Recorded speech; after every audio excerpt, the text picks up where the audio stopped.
এত গরম বাপরে বাপ। একটা গেছুম ওইটা কোনো কাজ হল না, বেকার বেকার ঘুরে আসির লাগে, মানে লাগিল আর কি।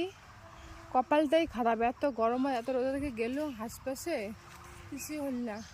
আজ দেখো ফরেস্টটা তারা দাঁড়িয়ে আছে, মুই আর মোর ভাই ফরেস্টটা দাঁড়িয়ে আছে, কিছু করারই নাই। এত কষ্ট হওয়া যাচ্ছে না। কতক্ষণ রাস্তা হাঁটি হাঁটি গেছি, সে কতক্ষণ রাস্তা হাঁটি হাঁটি আসলো, মানে গলাটা হলো একবার একটা শুকিয়ে গেছে, এত জলের পেশা পাইছে। আর রোদ কেন কি বা ভগবান, খানিক বৃষ্টিতে আর সহ্য হওয়া যাচ্ছে না এই গরমত।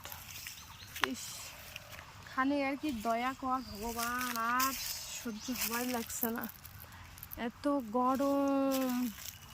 এই যে এতলা যে গাছ আসছে, হ্যাঁ এতলা গাছ, খানিক হোক গাছের হাওয়া নাই, একটা হাওয়ার সাথে ভগবান আউট করে দিচ্ছে।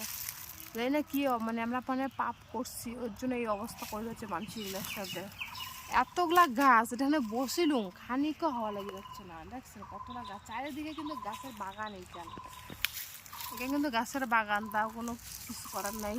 চল ভাই বাড়ি যাই, তাই লাভ আছে বাবা, রওয়া যাওয়া যাচ্ছে না, চল।